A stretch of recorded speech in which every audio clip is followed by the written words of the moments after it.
شریعت میں چونکہ یہ بنیادی طور پر حقوق اور فرائض کا معاملہ یہاں پر آتا ہے، اور جب اس حوالے سے بات کی جاتی ہے، نکاح کے حوالے سے، شادی کے حوالے سے، تو خواتین کے حقوق عمومی طور پر سامنے رکھے جاتے ہیں. آپ کے خیال میں کیا واقعتاً آج وہ تمام حقوق جو کہ ایک شوہر کو اپنی بیوی کو دینے چاہیے، خاوند کو اپنی اہلیہ کو دینے چاہیے، وہ دے رہے ہیں؟ اور کیا نکاح کرتے وقت کچھ شرائط رکھی جا سکتی ہیں اپنے حقوق کے حساب سے، اپنی جو طرز زندگی ہے اس اعتبار سے؟ بسم اللہ الرحمن الرحیم. اللہم صلی وسلم وبارک علی سیدنا و مولانا محمد وعلی آلہ وصحبہ وبارک وسلم. بہت شکریہ حافظ صاحب. اور یہ ایک ایسا معاملہ ہے نکاح کا، طلاق کا، شرائط کا، کہ جس حوالے سے بہت زیادہ بات کی جاتی ہے. اور شاید ایک بچہ جب پیدا ہوتا ہے، پیدا ہونے سے لے کر تو جب تک اس کی شادی نہیں ہو جاتی تب تک اس کو شادی کے حوالے سے بہت تجسس ہوتا ہے. اور ہمارے معاشرے میں بہت ساری جو باتیں کی جاتی ہیں وہ نکاح کے حوالے سے کی جاتی ہیں. کہاں شادی کرنی ہے، کیسے کرنی ہے، خاتون کیسی ہونی چاہیے. مرد کو بھی یہ تجسس ہوتا ہے، خواتین کو بھی یہ تجسس ہوتا ہے کہ مرد کیسا ہونا چاہیے. اور اس سے پہلے میں یہ عرض کر دوں کہ جب یہاں جو شعر ایک پڑھا گیا کہ غرور حوروں کا توڑ ڈالا، یہ مناسب نہیں ہے، کیونکہ اللہ تعالیٰ کی جو مخلوق جنتی ہے وہ غرور اور ایسی تمام چیزوں سے پاک ہوتی ہیں. اور پھر کوئی بھی ایسا شعر پڑھا جائے تو اس کو ذرا اچھے طریقے سے دیکھ لیا جائے کہ اس میں کہیں کوئی اور پہلو تو نہیں نکلتا. بہرحال بات کر رہے تھے نکاح کے حوالے سے. اللہ رب العالمین نے قرآن مجید فرقان حمید میں جہاں پر خاوند کے بارے میں ارشاد فرمایا، وہیں خاتون کے بارے میں بھی ارشاد فرما دیا کس کے کیا حقوق ہیں، کس کے کیا فرائض ہیں. اب ان کے اندر اپنی مرضی سے رد و بدل کرنا کہ جی میں اپنے حقوق چھوڑ دیتی ہوں، یا مرد کہے کہ میں اپنے فرائض سے بری ذمہ ہو جاتا ہوں، تو ایسی کوئی بھی شرط نکاح کے اندر معتبر نہیں ہوگی. جو شریعت نے پابند کیا، جن چیزوں کے بارے میں شریعت نے بیان فرما دیا ہے نا، اب اس میں کسی قسم کا رد و بدل اگر کوئی بندہ کرتا ہے، کہتا ہے جی میں اس شرط کے ساتھ نکاح کرتا ہوں کہ میں اپنے فرائض ادا نہیں کروں گا، یا خاتون کہتی ہے میں اپنے حقوق معاف کر دیتی ہوں، اس شرط پر نکاح کرتی ہوں، تو ان تمام شرائط کو فاسد جانا جائے گا. نکاح ہو جائے گا لیکن ان شرائط کا کوئی اعتبار نہیں ہوگا. اکثر جو ہے نکاح کے حوالے سے یہ بات کی جاتی ہے، خاتون نکاح کرتے ہوئے کہتی ہے جی میں طلاق کا حق لینا چاہتی ہوں.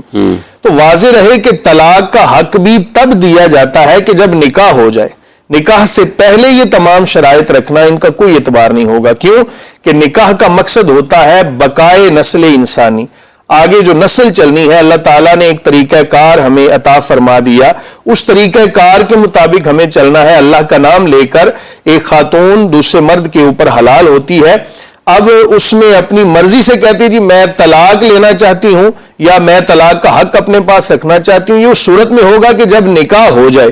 نکاح ہونے کے بعد کوئی خاتون کہتی ہے جی تم مجھے طلاق کا حق دے دو، ایک طلاق بائن کا، جس کو طلاق کا حق تفویض کرنا کہتے ہیں، تو یہ بھی نکاح ہونے کے بعد ہے، پہلے نہیں ہے، اس سے پہلے نہیں ہے.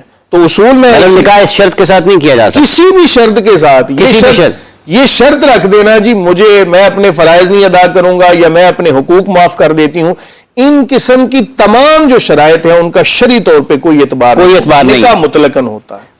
سب ایسے ہی ہے کہ کسی قسم کی اگر فرض کر لیں کوئی خاتون نکاح میں آ رہی ہے اور وہ اپنے والدین کے گھر میں اس کا طرز زندگی آسائش والا ہے، آسائشوں سے بھرپور ہے، اس نے کبھی دن میں 3 مرتبہ 2 مرتبہ کھانا نہیں بنایا، گھر کی صفائی نہیں کی، اس کے خادم موجود ہیں، خادمائیں اپنے والدین کے گھر ہیں، تو کیا جب وہ آئے گی اپنے میاں کے گھر نکاح ہو کے آتی ہے تو کیا یہ طرز زندگی اس کو دینا اس کی ذمہ داری ہے، یا پھر وہ اگر اس کے پاس اتنی سہولتیں اور آسائشیں نہیں ہیں تو وہ کام کرنے کی پابند ہے، اور وہ یہ کہہ سکتی ہے کہ چونکہ میں یہ نہیں کر سکتی ہوں تو میرے لیے آپ بندوبست فرمائیں؟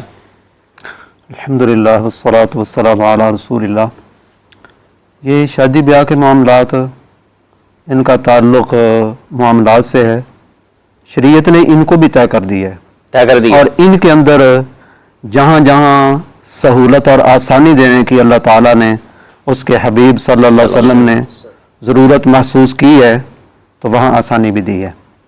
بخاری شریف میں رسول اللہ صلی اللہ علیہ وسلم کا ایک فرمان ہے، ان احق الشروط ان توفوا بها ما استحللتم به الفروج، پورا کرنے کے سب شرطوں سے زیادہ لائق وہ شرطیں ہیں جن کے ساتھ تم عورتوں کو اپنے لیے حلال کرتے ہو۔ ٹھیک ہے، اب اس حدیث پاک کی روح سے جائز شرطیں وہ نکاح کے اندر لگائی جا سکتی ہیں، لگائی جا سکتی ہیں۔ ہاں، ایسی شرطیں جو اللہ کے حلال کو حرام کر دیں یا اللہ کے حرام کردہ کو حلال کر دیں، ناجائز کو جائز اور جائز کو ناجائز کر دیں، ایسی شرطیں لگانا تو جائز نہیں ہے۔ ٹھیک ہے، اس شریعت کے دائرے کے اندر رہتے ہوئے شرطیں ایسی لگائی جا سکتی ہیں۔ لگائی جا سکتی ہیں۔ ہاں، جیسے بخاری شریف میں ہی فتح الباری میں ایک واقعہ لکھا ہے، ایک عورت نے خاوند کے ساتھ یہ شرط لگا لی کہ میں اس شہر سے باہر کسی اور جگہ پر تمہارے ساتھ نہیں جاؤں گی، مجھے اسی شہر میں تمہیں رکھنا ہوگا۔ خاتون نے یہ شرط لگائی ہاں، کہ اسی شہر میں رکھنا ہوگا۔ اسی شہر میں رکھنا ہوگا۔ ٹھیک ہے، تو پھر اس کا خامد جو تھا اس کو اس شرط کا پورا کرنا مشکل ہو گیا، وہ رہائش کسی اور جگہ لے جانا چاہتا تھا۔ اس نے یہ بات کی تو عورت نے کہا نہیں، میں تو اپنی شرط پر ہوں۔ یہ کیس عمر بن خطاب رضی اللہ تعالی عنہ کے سامنے پیش ہوا تو انہوں نے کہا اس مرد سے، نہیں بھائی، المسلمون علی شروطہم، مسلمان اپنی شرطوں پر ہیں، جب تم نے یہ شرط مانی ہے تو اب اس شرط کی تمہیں پاسداری کرنا پڑے گی۔ تو جیسے آپ نے ذکر کیا، اگر عورت کا گھر ہے، یہ قطع کلامی کی بات چاہتا ہوں، آپ نے فرمایا کہ یہ کیس یا مقدمہ گیا حضرت عمر بن خطاب رضی اللہ تعالیٰ عنہ کے پاس، اور آپ نے یہ جواب دیا کہ مسلمان اپنی شرطوں پر ہے، تو خاتون نے جو شرط رکھی ہے اور آپ نے اس کو تسلیم کیا ہے، تو جو شرط ہے آپ کو اس کے ساتھ وہ پورا کرنا پڑے گی۔ ہاں جی، اس کا مطلب یہ ہے کہ یہ شرط جو ہے وہ اس کے اوپر پابندی لازم ہے۔ پھر آپ جو جائز شرط آدمی نے مان لیا نکاح اس کے اوپر پابند رہنا پڑے گا۔ گا۔ اچھا، آپ جاری فرمائیں، آگے آپ بات کر رہے تھے جو خاتون کے آسائش والا معاملہ، اگر اس کے خادم ہیں، ہاں، اس کے پچھلے گھر میں اس کے خادم موجود ہیں، کام کرنے والے موجود ہیں، کپڑے دھونے والے موجود ہیں، اور اس کے خامد کی حیثیت یہ ہے کہ وہ یہ چیزیں اس کو مہیا کر سکے، نکاح میں وہ ان چیزوں کو مان لیتا ہے تو اب اسے یہ چیزیں دینی پڑیں۔ اس میں شریعت کے کسی مسئلے پر زد نہیں پڑتی، یہ زد پڑتی نہیں ہے۔ اگر وہ یہ مان لیتا ہے چیزیں تو اس کو یہ فراہم کرنا پڑیں گی سہولتیں ساری۔ ایک کالر ہے جی ہمارے ساتھ، السلام علیکم، کون صاحب محترمہ، کہاں سے ہیں؟ وعلیکم السلام جی، میں زمرہ بات کر رہی ہوں دلی سے۔